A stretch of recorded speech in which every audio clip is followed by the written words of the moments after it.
മലയാളികളെ അപമാനിച്ച കേന്ദ്രമന്ത്രി അൽഫോൺസ് കണ്ണന്താനം അംഗീകാരം ലഭിക്കുന്നവരെ പരിഹസിക്കുന്നത് മലയാളികളുടെ ജനിതക പ്രശ്നമെന്നും കണ്ണന്താനം പറഞ്ഞു.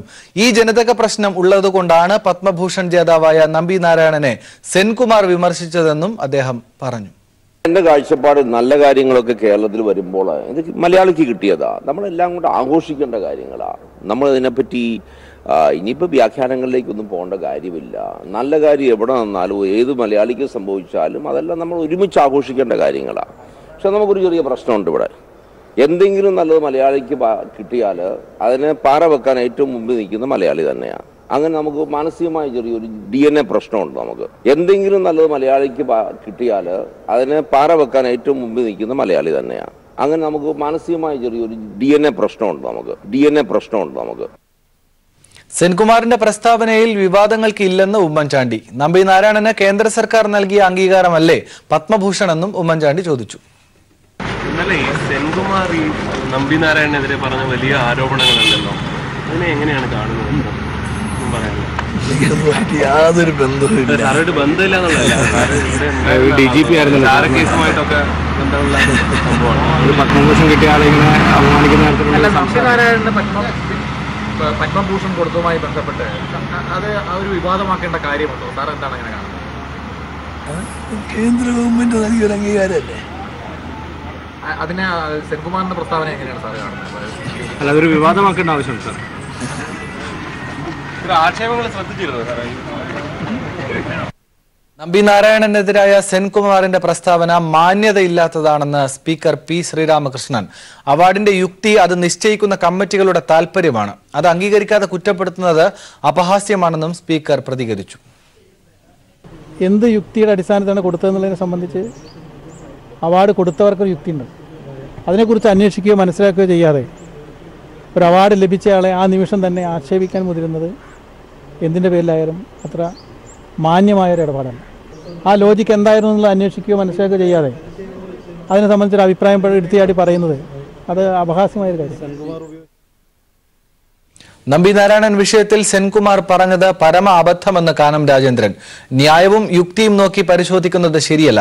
CPI നിലവിലെ 4 സീറ്റിൽ കൂടുതൽ ആവശ്യപ്പെടില്ല. MLA മാർ മത്സരിക്കുമോ എന്നത് പാർട്ടി ചർച്ച ചെയ്തിട്ടില്ല എന്നും കാനം തൃശൂരിൽ പ്രതികരിച്ചു. അതെല്ലാ തരത്തിലുള്ള പരിശോധനയും കഴിഞ്ഞതിന് ശേഷമേ കൊടുക്കാറുള്ളൂ. അത് കൊടുക്കുന്നതിൻ്റെ ന്യായത്തെയും യുക്തിയെയും ആരെങ്കിലും ഒരാൾ ചോദ്യം ചെയ്യുന്നതിന് അത്ര വലിയ അർത്ഥമുണ്ട് എന്നെനിക്ക് തോന്നുന്നില്ല. അദ്ദേഹം അതിനെ സംബന്ധിച്ച് പറഞ്ഞ കാര്യങ്ങളൊക്കെ പരമാവധമാണ്. അപ്പോൾ അതുകൊണ്ട് അതിനോട് അങ്ങനെ പ്രതികരിക്കേണ്ട കാര്യമില്ല. അല്ല, മുൻ DGP ഒഴിഞ്ഞു കഴിഞ്ഞാൽ രാഷ്ട്രീയം പറയാൻ പാടില്ല എന്ന് ഒരിടത്തും നിബന്ധനയൊന്നുമില്ല. അദ്ദേഹത്തിൻ്റെ രാഷ്ട്രീയം അദ്ദേഹം പറയുന്നതെന്ന് വെച്ചാൽ മതി. ഇല്ല, അദ്ദേഹത്തിന് ബഹുമതി കൊടുക്കാൻ തീരുമാനിച്ചത് ഗവൺമെൻറ്റാണ്, പ്രസിഡൻ്റാണ്. അതിന് നിലവിലുള്ള സംവിധാനമനുസരിച്ച് എല്ലാ പരിശോധനകൾക്കും ശേഷമായിരിക്കും കൊടുത്തത്. നമ്മുടെ സംവിധാനത്തിന് കീഴിൽ നമ്മൾ നൽകുന്ന ബഹുമതികൾ അത് കൊടുക്കുന്നവർ എത്ര യുക്തിപൂർവമാണ് അത് ചെയ്തത് എന്നതിനെക്കുറിച്ച് മറ്റെന്തെങ്കിലും കാര്യങ്ങളുടെ പേരിൽ തർക്കം ഉണ്ടാക്കുന്നത് ശരിയല്ല. ഇത് ഒരു നഷ്ടപരിഹാര കേസിൽ ഇവർ തമ്മിൽ ഏറ്റുമുട്ടുന്നുണ്ട്. അതിനൊക്കെ ഇങ്ങനെ ചെയ്യേണ്ട കാര്യമില്ല. സ്ഥാനാർത്ഥികളെ സംബന്ധിച്ചിടത്തോളം ഒരു ചർച്ചയും നടന്നിട്ടില്ല. ഇല്ല, ഞങ്ങൾ മത്സരിച്ച 4 സീറ്റ് ഞങ്ങൾ മത്സരിച്ചു. വർഗീയതയെ ചെറുക്കുന്ന കാര്യത്തിൽ കോൺഗ്രസിന് ചാഞ്ചാട്ട മനോഭാവമെന്ന് CPIM പൊളിറ്റ് ബ്യൂറോ അംഗം S രാമചന്ദ്രൻ പിള്ള. മൃദു ഹിന്ദുത്വ സമീപനമാണ് കോൺഗ്രസ് തുടരുന്നത്. BJPയെ പരാജയപ്പെടുത്തി മതനിരപേക്ഷ സർക്കാർ രൂപീകരിക്കുന്നതിലും കോൺഗ്രസിന് സ്ഥാനമുണ്ടെന്ന് SRP പറഞ്ഞു. CPIMന്റെ സ്ഥാനാർത്ഥി പട്ടിക 2 ആഴ്ചയ്ക്കകമെന്നും അദ്ദേഹം കൊച്ചിയിൽ പ്രതികരിച്ചു. കോൺഗ്രസിനെ സംബന്ധിച്ച് ഞങ്ങൾക്ക് വളരെ വ്യക്തമായ നയമുണ്ട്. ഈ രാജ്യത്തിലെ വൻകിട മുതലാളിമാരുടെയും അതുപോലെ ജന്മിമാരുടെയും രാഷ്ട്രീയ പ്രസ്ഥാനമാണ്. അവരാണ് ഈ നയങ്ങളാകെ പിന്തുടർന്നുകൊണ്ടിരിക്കുന്നത്. വർഗീയത സംബന്ധിച്ച് ചാഞ്ചാടുന്ന സമീപനമാണ്, മൃദുല ഹിന്ദുത്വ സമീപനമാണ് അവർ സ്വീകരിക്കുന്നത്. ഈ ദൗർബല്യങ്ങളെല്ലാം കോൺഗ്രസിനുണ്ട്. പക്ഷേ ഇന്നിപ്പോൾ BJPയെ പരാജയപ്പെടുത്തി ഒരു മതനിരപേക്ഷ ഗവൺമെൻറ് കൊണ്ടുവരുന്നതിൽ കോൺഗ്രസിനൊരു സ്ഥാനമുണ്ടെന്ന് ഞങ്ങൾ കാണുന്നു. പക്ഷേ ഇടതുപക്ഷ പ്രസ്ഥാനങ്ങൾ കരുത്താർജിച്ചെങ്കിൽ മാത്രമേ ഈ ഉറച്ച മതനിരപേക്ഷ നിലപാടിലേക്ക് കൊണ്ടുവരാൻ കഴിയുള്ളൂ. നരേന്ദ്രമോദി ഇന്ന് കൊച്ചിയിലെത്തും. ഉച്ചയ്ക്ക് 2 മണിയോടെ നാവികസേനാ വിമാനത്താവളത്തിൽ ഇറങ്ങുന്ന മോദി കൊച്ചിൻ റിഫൈനറി സന്ദർശിക്കും. BPCLന്റെ വിവിധ പദ്ധതികൾ അദ്ദേഹം ഉദ്ഘാടനം ചെയ്യും. മുഖ്യമന്ത്രി പിണറായി വിജയൻ, മന്ത്രിമാർ, MLAമാർ എന്നിവർ പങ്കെടുക്കും. വൈകിട്ട് 4 മണിക്ക് തൃശൂരിലേക്ക് തിരിക്കുന്ന മോദി യുവമോർച്ച സംസ്ഥാന സമ്മേളനത്തിൽ പങ്കെടുക്കും. ശബരിമല സമരം പരാജയമായിരുന്നുവെന്ന് BJP തന്നെ സമ്മതിച്ച സാഹചര്യത്തിലാണ് മോദിയുടെ വരവ്. ഈ മാസം 2ാമത്തെ തവണയാണ് മോദി കേരളത്തിൽ എത്തുന്നത്. ലോക്സഭാ തെരഞ്ഞെടുപ്പിൽ കേരളത്തിൽ ഉത്തരേന്ത്യൻ മാതൃക പിന്തുടരാൻ സംഘപരിവാറിൽ ആലോചന. ഹിന്ദു ഐക്യവേദി നേതാവ് KP ശശികലയെയും പ്രതിരോധ മന്ത്രി നിർമ്മല സീതാരാമനെയും വത്സൻ തില്ലങ്കേരിയെയും സ്ഥാനാർത്ഥികളായി പരിഗണിക്കുന്നുവെന്ന് സൂചന. തൃശൂർ സീറ്റിനെ ചൊല്ലി മുരളീധര, കൃഷ്ണദാസ് പക്ഷങ്ങൾ തമ്മിൽ നേർക്കുനേർ. സീറ്റ് വിഭജന ചർച്ചകൾക്കായി NDA യോഗം ഈ മാസം അവസാനം ചേർന്നേക്കും. ശബരിമല വിഷയം കൈകാര്യം ചെയ്യുന്നതിലടക്കം സംഘപരിവാർ പ്രസ്ഥാനങ്ങൾക്ക് നാണക്കേടുണ്ടാക്കിയ BJPക്ക് പകരമായി തീവ്രമുഖമുള്ള ഹൈന്ദവ നേതാക്കൾ മത്സരത്തിനിറങ്ങണമെന്ന താഴെത്തട്ടിലെ ചിന്തയാണ് നിലവിലെ ട്രാക്ക് മാറിയോടാൻ RSS നേതാക്കളെ പ്രേരിപ്പിക്കുന്നത്. കാലങ്ങളായി തീവ്ര നിലപാടെടുക്കുന്ന KP ശശികല, RSS നേതാവ് വത്സൻ തില്ലങ്കേരി, ഹിന്ദു ഐക്യവേദി നേതാവ് രവീശ തന്ത്രി എന്നിവർ BJP ടിക്കറ്റിൽ മത്സരിക്കുമെന്നാണ് സൂചന. KP ശശികലയെ പത്തനംതിട്ടയിൽ മത്സരിപ്പിക്കാൻ ആലോചിക്കുന്ന വിവരം സംഘപരിവാർ വൃത്തത്തിലുള്ളവർ BJP നേതാക്കളോട് ആശയവിനിമയം നടത്തിയതായും വിവരമുണ്ട്. വോട്ട് വിഹിതത്തിൽ കഴിഞ്ഞ ലോക്സഭാ തെരഞ്ഞെടുപ്പിൽ 2ാം സ്ഥാനത്തെത്തിയ തിരുവനന്തപുരം മണ്ഡലത്തിൽ പ്രതിരോധ മന്ത്രി നിർമ്മല സീതാരാമൻ മത്സരിച്ചേക്കുമെന്നും സൂചനയുണ്ട്. ശശി തരൂർ ഇടതുമുന്നണി ദ്വന്ദ്വത്തോട് ഏറ്റുമുട്ടാൻ പ്രാപ്തിയുള്ള ദേശീയ നേതാവെന്ന പരിവേഷവും നിർമ്മല സീതാരാമന് അനുകൂല ഘടകമായി BJP കേന്ദ്ര നേതൃത്വം വിലയിരുത്തുന്നു. PS ശ്രീധരൻപിള്ള, കുമ്മനം രാജശേഖരൻ, സുരേഷ് ഗോപി എന്നീ പേരുകളും ആലോചനയിലുണ്ടെങ്കിലും തിരുവനന്തപുരം കേന്ദ്ര നേതൃത്വത്തിന്റെ സീറ്റാവാനാണ് സാധ്യത. മേൽക്കൈയുണ്ടെന്ന് BJP കരുതുന്ന മറ്റൊരു മണ്ഡലമായ തൃശൂരിൽ K സുരേന്ദ്രനും AN രാധാകൃഷ്ണനും നേർക്കുനേർ നിൽക്കുകയാണ്. മണലൂരിൽ മത്സരിച്ചതു മുതൽ AN രാധാകൃഷ്ണൻ നോട്ടമിട്ടിരുന്ന സീറ്റിൽ K സുരേന്ദ്രൻ അപ്രതീക്ഷിതമായി രംഗപ്രവേശനം ചെയ്തതാണ് തൃശൂരിലെ സന്തുലിതാവസ്ഥ തെറ്റിച്ചത്. തൃശൂരിലെ ജില്ലാ പാർട്ടിക്ക് വേണ്ടി അധ്യക്ഷൻ നാഗേഷ് സുരേന്ദ്രന് വേണ്ടി ചരട് വലിക്കുന്നു. മറ്റൊരു പ്രധാന സീറ്റായ കാസർഗോഡ് PK കൃഷ്ണദാസ്, ജില്ലാ അധ്യക്ഷൻ ശ്രീകാന്ത് എന്നിവരുടെ പേരുകൾ പരിഗണനയിലുണ്ടെങ്കിലും ഹിന്ദു ഐക്യവേദി നേതാവ് രവീശ തന്ത്രിയുടെ പേരിനാണ് മുൻതൂക്കം. കണ്ണൂരിൽ വത്സൻ തില്ലങ്കേരി മത്സരിക്കണമെന്ന് ഒരു വിഭാഗം നേതാക്കൾക്ക് താൽപര്യമുണ്ട്. തില്ലങ്കേരിക്ക് താൽപര്യമില്ലെങ്കിൽ മാത്രം CK പത്മനാഭൻ സ്ഥാനാർത്ഥിയായേക്കും. കണ്ണൂരിലും വടകരയിലും പ്രമുഖ RSS നേതാവ് സദാനന്ദൻ മാസ്റ്ററുടെ പേരും പരിഗണനയിലുണ്ട്. MD രമേശ് കോഴിക്കോടും BJPയുടെ ആദ്യത്തെ നഗരസഭാ അധ്യക്ഷ പ്രമീള ശശിധരനെ പാലക്കാട്ടും പരിഗണിക്കുന്നുണ്ടെന്നാണ് സംഘപരിവാർ വൃത്തങ്ങൾ നൽകുന്ന സൂചന. മണ്ഡലങ്ങളുടെ പ്രാധാന്യം പരിഗണിച്ച് 10 മുതൽ 20 കോടി രൂപ വരെ നൽകാൻ കേന്ദ്ര നേതൃത്വം തയ്യാറാണ്. ഈ പണവും ഇലക്ഷൻ പിരിവും മത്സരാർത്ഥികളെ മോഹിപ്പിക്കുന്നുണ്ട്. സീറ്റ് വിഭജന ചർച്ചകൾക്കായി NDA യോഗം ഈ മാസം ജനുവരി 29 ചേർന്നേക്കും. അതിനുശേഷം BJPയിലെ സീറ്റുകളുടെ ചർച്ചകളിലേക്ക് കടക്കാനാണ് നിലവിലെ ധാരണ. S ജീവൻകുമാർ, തിരുവനന്തപുരം. സംസ്ഥാനത്ത് തീപാറുന്ന മത്സരം നടക്കുന്ന മണ്ഡലങ്ങളിൽ ഒന്നാണ് തിരുവനന്തപുരം ലോക്സഭാ മണ്ഡലം. ശശി തരൂരിനെ വീണ്ടും രംഗത്തിറക്കി മണ്ഡലം നിലനിർത്താൻ UDF ഒരുങ്ങുമ്പോൾ 2014 നിന്ന് വ്യത്യസ്തമായി 2015 തദ്ദേശ തെരഞ്ഞെടുപ്പിന്റെയും 2016 നിയമസഭാ തെരഞ്ഞെടുപ്പിന്റെയും മിന്നുന്ന ജയം 2019 ലോക്സഭാ തെരഞ്ഞെടുപ്പിൽ ആവർത്തിക്കാൻ ആകും എന്ന പ്രതീക്ഷയിലാണ് LDF. രാജ്യം നിലനിൽപ്പിന്റെ രാഷ്ട്രീയം പേറി തെരഞ്ഞെടുപ്പ് ചൂടിലേക്ക് ഇറങ്ങുമ്പോൾ ഏവരും ഉറ്റുനോക്കുന്ന മണ്ഡലമാണ് തിരുവനന്തപുരം ലോക്സഭാ മണ്ഡലം. സംസ്ഥാനത്തെ 20 ലോക്സഭാ മണ്ഡലങ്ങളിൽ രാജ്യം ഭരിക്കുന്ന പാർട്ടിയുടെ ശക്തമായ സാന്നിധ്യം കൊണ്ടുതന്നെ ചൂടേറിയ ത്രികോണ മത്സരമാകും ഇത്തവണയും തിരുവനന്തപുരത്തെ വേറിട്ടു നിർത്തുന്നത്. കഴിഞ്ഞ 2 തവണ മണ്ഡലത്തെ പ്രതിനിധീകരിച്ച ഡോക്ടർ ശശി തരൂർ തന്നെയാണ് ഇത്തവണയും UDFന്റെ തുറുപ്പുചീട്ട്. എന്തൊക്കെ പറഞ്ഞാലും ശരി, തിരുവനന്തപുരം തീപാറുന്ന ഒരു പോരാട്ടത്തിന് സാക്ഷ്യം വഹിക്കും. വളരെ നിർണായകമായ ഒരു തെരഞ്ഞെടുപ്പായിരിക്കും, യാതൊരു സംശയമില്ല. ഇതിലാര് ജയിക്കും എന്നുള്ളത് നമുക്ക് തെരഞ്ഞെടുപ്പ് ഫലം വരുമ്പോൾ മാത്രമേ അറിയാൻ കഴിയൂ. കഴിഞ്ഞ തവണ 3ാം സ്ഥാനത്തേക്ക് പിന്തള്ളപ്പെട്ട LDF 2016 നിയമസഭാ തെരഞ്ഞെടുപ്പിൽ ശക്തമായ തിരിച്ചുവരവാണ് നടത്തിയത്. ഒപ്പം മികച്ച സ്ഥാനാർത്ഥി കൂടി ആയാൽ മണ്ഡലം തിരിച്ചുപിടിക്കാമെന്ന നിശ്ചയദാർഢ്യത്തിലാണ് ഇടതുപക്ഷം. അസംബ്ലി സെഗ്മെന്റ് വെച്ച് നോക്കുകയാണെങ്കിൽ LDFന് മുൻതൂക്കമുണ്ട്. അത് മാത്രം വെച്ച് നോക്കുകയും ഇപ്പോഴുള്ള പൊതു സാഹചര്യത്തിന്റെ പശ്ചാത്തലത്തിൽ നോക്കുകയാണെങ്കിലും LDFന് മുന്നേറ്റം ഉണ്ടാക്കാവുന്ന മണ്ഡലങ്ങളിൽ ഒന്നാണ്. അതാണ് അതിന്റെ പൊതു വസ്തുത. മണ്ഡലത്തിൽ കഴിഞ്ഞ തവണ നടത്തിയ പ്രകടനം ആവർത്തിക്കാൻ കഴിയുമോ എന്ന ആശങ്കയിലാണ് BJP. O രാജഗോപാൽ സ്വന്തം നിലയ്ക്ക് സമാഹരിച്ച വോട്ട് ഇത്തവണ നിലനിർത്താൻ വിയർപ്പൊഴിക്കേണ്ടി വരും BJPക്ക് എന്നതാണ് യാഥാർത്ഥ്യം. BJP നല്ല കാൻഡിഡേറ്റ് ആണെങ്കിൽ BJP ഈസി ആയിട്ട് ജയിക്കാം. കാരണം ഒപ്പത്തിനൊപ്പം LDFും നല്ലൊരു കാൻഡിഡേറ്റിനെ ഫീൽഡ് ചെയ്താൽ മാത്രമേ BJPക്ക് ജയം ഈസി ആകത്തുള്ളൂ. കാരണം ആ LDF പിടിക്കേണ്ട വോട്ട് LDF പിടിക്കണം. ഒരിക്കൽ പോലും LDFിൻ്റെ വോട്ട് BJPക്ക് ബോധപൂർവ്വം ഷിഫ്റ്റ് ചെയ്യത്തില്ല. ശബരിമല വിഷയം ഉയർത്തി BJP രാഷ്ട്രീയ നേട്ടം കൊയ്യാൻ ഇറങ്ങുമ്പോൾ സംഘപരിവാറിന്റെ വർഗീയതയെ തുറന്നെതിർക്കുന്നതാകും ഇടതു വലതു മുന്നണിയുടെ പ്രചരണ ആയുധം. എന്തായാലും കടുത്ത ത്രികോണ മത്സരത്തിനൊടുവിൽ വിധി വരുമ്പോൾ മാത്രമാകും തലസ്ഥാന നഗരം ആരെ പിന്തുണച്ചു എന്ന ചിത്രം വ്യക്തമാകൂ. മണ്ഡലത്തിന്റെ തെരഞ്ഞെടുപ്പ് ചരിത്രം പരിശോധിക്കുകയാണെങ്കിൽ ഒരു തവണ മാത്രമാണ് ഒരു സ്ഥാനാർത്ഥിയെ 3 തവണ ലോക്സഭയിൽ എത്തിച്ചിട്ടുള്ളത്. ഈ ചരിത്രം ആവർത്തിക്കാനൊതുങ്ങിയാണ് UDF നിൽക്കുന്നത്. എന്നാൽ സംസ്ഥാന സർക്കാരിന്റെ ഭരണനേട്ടം കൂടി പ്രചരണായുധമാകുമ്പോൾ ഇത്തവണ വിജയം കൈവരിക്കാമെന്ന ശുഭപ്രതീക്ഷയിലാണ് LDF. ക്യാമറമാൻ ദേവദത്തിനൊപ്പം ലെസ്ലി ജോൺ, തിരുവനന്തപുരം. വായ്പാ തട്ടിപ്പ് നടത്തിയ ICICI മുൻ മേധാവി ചന്ദ കൊച്ചാറിനെതിരെ കേസെടുത്ത CBI ഉദ്യോഗസ്ഥനെ കേന്ദ്ര സർക്കാർ സ്ഥലം മാറ്റി. FIR രജിസ്റ്റർ ചെയ്ത് മണിക്കൂറുകൾക്കുള്ളിലാണ് CBI SP സുധാൻഷുബുവിനെ ദില്ലിയിൽ നിന്ന് തെറിപ്പിച്ചത്. ചന്ദ കൊച്ചാറിനെതിരെ കേസെടുത്തത് നേരത്തെ കേന്ദ്രമന്ത്രി അരുൺ ജെയ്റ്റ്ലി വിമർശിച്ചിരുന്നു. കടത്തിൽ മുങ്ങിയ വീഡിയോകോണിന് 3250 കോടി രൂപയുടെ വായ്പ ICICI ബാങ്ക് ക്രമവിരുദ്ധമായി അനുവദിച്ചുവെന്ന് CBI കണ്ടെത്തിയ കേസിലാണ് കേന്ദ്ര സർക്കാരിന്റെ ഇടപെടൽ.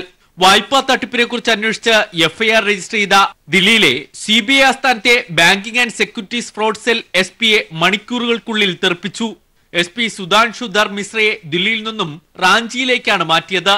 ബാങ്കിംഗ് ആൻഡ് സെക്യൂരിറ്റി വിഭാഗത്തിൽ നിന്നും SP സാമ്പത്തിക തട്ടിപ്പ് വിഭാഗത്തിലേക്ക് മാറ്റുകയും ചെയ്തിട്ടുണ്ട്. ചന്ദ കൊച്ചറിനെതിരെ കേസെടുത്തത് കേന്ദ്ര സർക്കാരിന്റെ അതൃപ്തിക്ക് കാരണമായിരുന്നു. എങ്ങുമെത്താത്ത അന്വേഷണമെന്നായിരുന്നു ജെറ്റ്ലിയുടെ വിമർശനം. പുതിയ ധനമന്ത്രി പീയൂഷ് ഗോയൽ, കേന്ദ്ര ആഭ്യന്തരമന്ത്രി എന്നിവരും ജെറ്റ്ലിയുടെ ട്വീറ്റ് റീട്വീറ്റ് ചെയ്തിരുന്നു. ബാങ്ക് വായ്പ തട്ടിപ്പ് നടത്തിയ വിജയ് മല്യയ്ക്ക് രാജ്യം വിടാൻ കേന്ദ്ര സർക്കാരിന്റെ സഹായം ലഭിച്ചിരുന്നുവെന്ന വിവരം നേരത്തെ പുറത്തു വന്നിരുന്നു. നീരവ് മോദി, മെഹൽ ചോസ്കി എന്നിവരുടെ തട്ടിപ്പുകളും വിവാദമായപ്പോഴാണ് ICICI ബാങ്ക് വായ്പയെക്കുറിച്ച് CBI അന്വേഷിച്ചത്. CBIയുടെ താൽക്കാലിക ഡയറക്ടർ വഴിയാണ് കേന്ദ്ര സർക്കാർ അന്വേഷണ ഉദ്യോഗസ്ഥനെതിരെ നടപടിയെടുത്തിരിക്കുന്നത്. News bureau, Delhi. മറ്റൊരു വാർത്ത നമുക്കിപ്പോൾ ലഭിക്കുന്നുണ്ട്. മുഖ്യമന്ത്രി സഞ്ചരിച്ച നാവികസേനാ വിമാനം യന്ത്ര തകരാറിനെ തുടർന്ന് തിരിച്ചിറക്കിയതായുള്ള വിവരം. ഇപ്പോൾ സന്തോഷം കണ്ണൂരിൽ നിന്ന് ചേരുന്നുണ്ട്. സന്തോഷം, എന്താണ് വിശദാംശങ്ങൾ? ആനന്ദ്, കണ്ണൂരിൽ നിന്ന് മുഖ്യമന്ത്രിക്ക് 3 ഔദ്യോഗിക പരിപാടികൾ ഉണ്ടായിരുന്നു. അതിനുശേഷം കണ്ണൂർ വിമാനത്താവളത്തിൽ നിന്നും കൊച്ചി വിമാനത്താവളത്തിലേക്ക് പോകാനാണ് നാവികസേനയുടെ വിമാനമാണ് എത്തിയിരുന്നത്. എന്നാൽ ഈ വിമാനം ചില സാങ്കേതിക തകരാറ് കാരണം ടേക്ക് ഓഫ് ചെയ്യാൻ കഴിഞ്ഞില്ല. തിരിച്ചിറക്കുകയല്ല ചെയ്തത്. വിമാനം ടേക്ക് ഓഫ് ചെയ്യാൻ കഴിഞ്ഞില്ല. ചില വിമാനത്തിന്റെ സാങ്കേതിക തകരാറുകൾ മൂലമാണ് ടേക്ക് ഓഫ് ചെയ്യാൻ കഴിയാതെ വന്നത്. അതുകൊണ്ട് തന്നെ മുഖ്യമന്ത്രിയുടെ കൊച്ചിയിലേക്കുള്ള യാത്ര അല്പം വൈകിയിരിക്കുകയാണ്. ഇപ്പോൾ കൊച്ചിയിൽ നിന്നും നാവികസേനയുടെ മറ്റൊരു വിമാനം കണ്ണൂർ വിമാനത്താവളത്തിലേക്ക് വന്നുകൊണ്ടിരിക്കുകയാണ്. ഏകദേശം 1:20 ആ വിമാനം കണ്ണൂർ വിമാനത്താവളത്തിൽ ലാൻഡ് ചെയ്യും. 1:45 മുഖ്യമന്ത്രിയെയും കൊണ്ട് നാവികസേനയുടെ വിമാനം കൊച്ചിയിലേക്ക് പോകും. ഈ സാങ്കേതിക തകരാറുള്ള വിമാനത്തിന് പകരമായാണ് ഇപ്പോൾ മുഖ്യമന്ത്രിയെ കൊച്ചിയിൽ എത്തിക്കുന്നതിനായി നാവികസേനയുടെ മറ്റൊരു വിമാനം വരുന്നത്. പ്രധാനമന്ത്രിയെ സ്വീകരിക്കേണ്ടത് കൊണ്ടാണ് ഇന്ന് കണ്ണൂരിലെ പരിപാടികൾ കഴിഞ്ഞ് ഉടനെ തന്നെ കണ്ണൂർ വിമാനത്താവളത്തിൽ നിന്നും മുഖ്യമന്ത്രി കൊച്ചിയിലേക്ക് പുറപ്പെടാനിരുന്നത്. ഏതായാലും ഇപ്പോൾ ഈ യന്ത്ര തകരാറ് മൂലം വിമാനം ടേക്ക് ഓഫ് ചെയ്യാൻ വൈകിയതിനാൽ മുഖ്യമന്ത്രിയുടെ പരിപാടികളും വൈകുമെന്നാണ് കണക്കുകൂട്ടുന്നത്. ശരി സന്തോഷ്, വിശദാംശങ്ങൾ വ്യക്തമാണ്. മറ്റൊരു വാർത്തയിലേക്ക്. സാമ്പത്തിക തട്ടിപ്പ് നടത്തി രാജ്യം വിട്ട പ്രതികളെ പിടികൂടി തിരികെ എത്തിക്കാൻ ലക്ഷ്യമിട്ട് CBIയുടെയും എൻഫോഴ്സ്മെന്റിന്റെയും പുതിയ നീക്കം. തട്ടിപ്പ് നടത്തി കരീബിയൻ ദ്വീപുകളിൽ ഉൾപ്പെടെ താമസമാക്കിയ പ്രതികളെ പിടികൂടി ഒന്നിച്ച് തിരികെ എത്തിക്കാനാണ് ശ്രമം. അടുത്തിടെ ഇന്ത്യൻ പൗരത്വം ഉപേക്ഷിച്ച മെഹുൽ ചോക്സി, പഞ്ചാബ് നാഷണൽ വായ്പാ തട്ടിപ്പിലെ മുഖ്യപ്രതി നീരവ് മോദി എന്നിവരെയാണ് പ്രധാനമായും തിരികെ എത്തിക്കാൻ ലക്ഷ്യമിടുന്നത്. പണം നൽകി പൗരത്വം സ്വന്തമാക്കാനാകുന്ന കരീബിയൻ ദ്വീപുകൾ ഇന്ത്യയിൽ നിന്ന് രക്ഷപ്പെടുന്ന സാമ്പത്തിക തട്ടിപ്പുകാരുടെ ഇഷ്ടസങ്കേതമാണ്. പഞ്ചാബ് നാഷണൽ ബാങ്കിനെ പറ്റിച്ചു കടന്ന നീരവ് മോദി, ബന്ധു മെഹുൽ ചോക്സി, വജ്രവ്യാപാരി ജതിൻ മേത്ത തുടങ്ങിയ നിരവധി സാമ്പത്തിക കുറ്റവാളികൾ കരീബിയൻ ദ്വീപുകളിലും മറ്റ് വിദേശ രാജ്യങ്ങളിലുമായാണ് ഇപ്പോൾ ഒളിവിൽ കഴിയുന്നത്. ഇവർ തന്നെ വിവിധ രാജ്യങ്ങളിൽ വൻതുക നിക്ഷേപം നടത്തി പൗരത്വവും നേടിയിട്ടുണ്ട്. തട്ടിപ്പ് നടത്തിയ ഉടൻ തന്നെ പ്രതികൾ നാടുവിട്ടതിനാൽ ഇന്ത്യയിൽ രജിസ്റ്റർ ചെയ്ത കേസുകളുടെ അന്വേഷണം മന്ദഗതിയിലാണ്. ഇതാണ് പ്രതികളെ ഒന്നിച്ച് ഇന്ത്യയിലേക്ക് തിരികെ എത്തിക്കാൻ CBIയെയും എൻഫോഴ്സ്മെന്റിനെയും പ്രേരിപ്പിച്ചത്. നീക്കത്തിന്റെ ഭാഗമായി CBIയുടെയും എൻഫോഴ്സ്മെന്റിന്റെയും പ്രത്യേക സംഘം തന്നെ വെസ്റ്റ് ഇൻഡീസിലേക്ക് പോകാനൊരുങ്ങുന്നതായി ഉന്നത കേന്ദ്ര സർക്കാർ വൃത്തങ്ങൾ ശരിവെച്ചു. എയർ ഇന്ത്യയുടെ പ്രത്യേക ബോയിംഗ് വിമാനം ദൌത്യത്തിന്റെ ഭാഗമായി കമ്മീഷൻ ചെയ്തതായും സൂചനകളുണ്ട്. കുറ്റവാളികളെ കൈമാറുന്നത് സംബന്ധിച്ച് വിവിധ രാജ്യങ്ങളുമായി ഇന്ത്യക്ക് ഉടമ്പടികളില്ല. അതിനാൽ ശ്രമം എത്രത്തോളം വിജയമാകുമെന്നതിൽ ദൌത്യസംഘത്തിന് തന്നെ ആശങ്കയുമുണ്ട്. News bureau, Delhi. Bishop Franco മുളയ്ക്കലിനെതിരായ ബലാത്സംഗ കേസിൽ രാജ്യത്തെ 55 സാംസ്കാരിക സാമൂഹിക പ്രവർത്തകർ മുഖ്യമന്ത്രിക്ക് കത്തയച്ചു. കന്യാസ്ത്രീകളെ കൂട്ടത്തോടെ നാടുകടത്താനുള്ള നീക്കത്തിൽ ഇടപെടണം എന്നാവശ്യപ്പെട്ടാണ് കത്ത്. സ്ഥലം മാറ്റത്തിന് പിന്നിൽ ബിഷപ്പ് ഫ്രാങ്കോ മുളയ്ക്കൽ എന്നും കത്തിൽ പറയുന്നു. മദർ ജനറൽ സിസ്റ്റർ റെജീന ബിഷപ്പിന്റെ നിർദ്ദേശം നടപ്പാക്കുകയാണ്. കന്യാസ്ത്രീകളെ സർക്കാരിന്റെയും പൊതുസമൂഹത്തിന്റെയും സംരക്ഷണ വലയത്തിൽ നിന്ന് പുറത്താക്കാനാണ് നീക്കം. വിചാരണ കഴിയും വരെ കന്യാസ്ത്രീകളെ കുറുവിലങ്ങാട് മഠത്തിൽ തന്നെ പാർപ്പിക്കാൻ ഇടപെടണം എന്നും കത്തിൽ ആവശ്യമുണ്ട്. കവി സച്ചിദാനന്ദൻ, നോവലിസ്റ്റുകളായ ആനന്ദ്, മനീഷ സേതി തുടങ്ങിയവരാണ് കത്തിനെ പിന്തുണയ്ക്കുന്ന പ്രമുഖർ. ചിട്ടി പിടിക്കാൻ ഭൂമി ജാമ്യമായി നൽകിയ കുടുംബത്തെ വഞ്ചിച്ചതായി പരാതി. വ്യാജരേഖ ചമച്ച് ഉടമസ്ഥൻ അറിയാതെ 3 ചിട്ടിക്ക് ഭൂമി പണയപ്പെടുത്തി. അയൽവാസിയെ സഹായിച്ചതിന്റെ പേരിൽ കൊല്ലം മയ്യനാട് സ്വദേശികളായ രാധാകൃഷ്ണൻ, പ്രവീണ ദമ്പതികൾക്ക് കിടപ്പാടം നഷ്ടപ്പെടും എന്ന സ്ഥിതിയാണ്. 2010-ൽ രാധാകൃഷ്ണൻ 6 ലക്ഷം രൂപയുടെ ചിട്ടിക്കായി സ്വന്തം ഭൂമി KSFE-ക്ക് പണയപ്പെടുത്തിയിരുന്നു. മയ്യനാട് സ്വദേശി കുഞ്ഞുമോന്റെ അഭ്യർത്ഥനയെ തുടർന്ന് ഇതേ ഭൂമി 10 ലക്ഷം രൂപയുടെ ചിട്ടി പിടിക്കാനായി രാധാകൃഷ്ണൻ വസ്തു ഈടായി നൽകി. ചിട്ടി കുടിശ്ശിക ആയപ്പോഴാണ് ഒരു ചിട്ടി കൂടാതെ രാധാകൃഷ്ണന്റെ അറിവോ സമ്മതമോ ഇല്ലാതെ വ്യാജരേഖ ചമച്ച് 3 ചിട്ടി കൂടി കുഞ്ഞുമോൻ വസ്തുജാമ്യത്തിന് തട്ടിപ്പ് നടത്തിയതായി അറിയുന്നത്. കുഞ്ഞുമോൻ വരുത്തിയ കുടിശ്ശികയെ തുടർന്ന് KSFE രാധാകൃഷ്ണന്റെ ഭൂമി അറ്റാച്ച് ചെയ്തു. അതേസമയം ഒരാളുടെ ഭൂമി അവരുടെ രക്തബന്ധമുള്ള ബന്ധുവിന് മാത്രമേ ചിട്ടിക്ക് ജാമ്യവസ്തു ആക്കാവൂ എന്ന സർക്കുലർ നിലനിൽക്കെയാണ് കുഞ്ഞുമോനും അക്കാലത്തെ KSFE ഏജന്റും ചേർന്ന് തട്ടിപ്പ് നടത്തിയതെന്ന് രാധാകൃഷ്ണനും പ്രവീണയും പറയുന്നു. എന്റെ അയൽവാസിയായിരുന്നു ഈ കുഞ്ഞുമോൻ. അങ്ങനെ ഇയാളുടെ വീട് പുതുക്കി പണിയുന്നതിന് ഇയാളെ വിവാഹ ആവശ്യത്തിനുമായിട്ടാണ് ഇയാൾ ഈ പൈസ ചിട്ടി പിടിച്ച് ഈ പൈസ എടുത്തത്. എന്നിട്ട് ഇയാള് തുടർന്ന് പൈസ അടയ്ക്കാതെ ഞങ്ങളെ വഞ്ചിക്കുകയായിരുന്നു. അപ്പം ഇയാള് 2 ചിട്ടിക്ക് മാത്രമാണ് ഞങ്ങളെ ജാമ്യം നിർത്തിയത്. അതിനുശേഷം 3 ചിട്ടി വ്യാജമായിട്ട് ഒപ്പൊക്കെ ഇട്ടാണ് ഇവർ ചെയ്തിരിക്കുന്നത്. അപ്പൊ വേറൊരു ബ്രാഞ്ചിൽ നിന്നും കൂടെ ഒക്കെ ആയിട്ട് ചെയ്തിരിക്കുകയാണ്. തട്ടിപ്പാണ് മൊത്തം ഇയാൾ ചെയ്തിരിക്കുന്നത്. അപ്പം ഞങ്ങളുടെ ഈ വസ്തുവിന്മേൽ KSFE ചെയ്തിട്ടേക്കുന്ന ഈ ജാമ്യം ഒഴിവാക്കി തരാൻ വേണ്ടി ഈ ഇത്രയും 7-8 വർഷമായിട്ട്, ഇപ്പം 5 വർഷമായി, 2015 മുതൽ ഞാൻ എല്ലാ മേഖലകളിലും പരാതിയായിട്ട് പോവുകയാണ്. ഇവരുടെ പരാതിയിൽ കൊല്ലം ജില്ലാ കളക്ടർ ഭൂമിക്ക് മേലുള്ള അറ്റാച്ച്മെന്റ് റദ്ദാക്കിക്കൊണ്ട് ഉത്തരവിട്ടെങ്കിലും ഇതുവരെ നടപടി സ്വീകരിച്ചിട്ടില്ല. തട്ടിപ്പ് നടത്തിയവർ രാധാകൃഷ്ണന്റെ കുടുംബത്തിനെ നിരന്തരം ആക്രമിക്കുകയും വളർത്തുനായെ വിഷം കൊടുത്ത് കൊല്ലുകയും കിണർ അശുദ്ധമാക്കുകയും ചെയ്ത സംഭവങ്ങളിൽ പോലീസ് കേസെടുത്തിട്ടുണ്ട്. ന്യൂസ് ബ്യൂറോ, കൊല്ലം. സംസ്ഥാന ബജറ്റിനെ പ്രതീക്ഷയോടെയാണ് സാംസ്കാരിക ലോകവും കാത്തിരിക്കുന്നത്. സാംസ്കാരിക മേഖലയ്ക്ക് മറ്റേത് സർക്കാരിനേക്കാളും കൂടുതൽ പരിഗണന ഈ സർക്കാർ നൽകും എന്ന വിശ്വാസത്തിലാണ് കേരളത്തിന്റെ സാംസ്കാരിക നേതൃത്വവും സാംസ്കാരിക സമൂഹവും. കേരളത്തിന്റെ സാംസ്കാരിക മേഖലയ്ക്ക് മറ്റെല്ലാ സർക്കാരുകളെക്കാളും കൂടുതൽ പരിഗണന നൽകുന്ന സർക്കാരാണ് പിണറായി വിജയനുള്ള ഈ സർക്കാർ. കഴിഞ്ഞ എല്ലാ ബഡ്ജറ്റിലും കൃത്യമായൊരു വിഹിതം സാംസ്കാരിക വകുപ്പിന് മാറ്റിവെക്കാൻ ഈ മന്ത്രിസഭ ശ്രമിച്ചിരുന്നു. അതിനാൽ തന്നെ ഈ വരുന്ന ബഡ്ജറ്റിലും വലിയ പ്രതീക്ഷകളാണ് സാംസ്കാരിക മേഖലയ്ക്കുള്ളത്. സാഹിത്യ അക്കാദമിക്ക് അഖിലേന്ത്യാ നിലവാരത്തിലുള്ള ഒരു സാഹിത്യ സംഗമം നടത്തിയാൽ കൊള്ളാം എന്ന പ്രതീക്ഷയുണ്ട്, ആഗ്രഹമുണ്ട്. അതിനും ഉള്ള സഹായം ചെയ്തു തരും തന്നെയാണ് സാഹിത്യ അക്കാദമി പ്രതീക്ഷിക്കുന്നത്. സർക്കാർ തീർച്ചയായിട്ടും എല്ലാ ബഡ്ജറ്റിലും തന്നെ ചെറിയ വർധനവ് ഉണ്ടാകാറുണ്ട്. പിന്നെ സ്പെഷ്യലായിട്ടുള്ള കാര്യങ്ങൾക്ക് നമ്മൾ പ്രത്യേകമായിട്ടുള്ള അപേക്ഷ കൊടുക്കുകയാണ് ചെയ്യുന്നത്. അതും മിക്കവാറും തന്നെ സാങ്ഷനാക്കി അനുവദിച്ച് തരാറുണ്ട്. ആ പ്രതീക്ഷയിലാണ് സാഹിത്യ അക്കാദമി. തീർച്ചയായിട്ടും വിജയകരമായി മുന്നോട്ട് പോകാൻ സർക്കാരിൻ്റെ എല്ലാ പിന്തുണയും ഉണ്ടാകും എന്ന് തന്നെയാണ് സാഹിത്യ അക്കാദമി അധ്യക്ഷൻ എന്ന നിലയിൽ എൻ്റെ വിശ്വാസം. കഴിഞ്ഞ എല്ലാ ബഡ്ജറ്റിലും ലഭിച്ച പിന്തുണ ഇത്തവണയും ലഭിക്കും എന്ന പ്രതീക്ഷയിലാണ് സാഹിത്യ അക്കാദമിയും ലളിതകലാ അക്കാദമിയും കലാമണ്ഡലവും സംഗീത നാടക അക്കാദമിയും അടക്കമുള്ള തൃശൂരിലെ സാംസ്കാരിക സ്ഥാപനങ്ങൾ.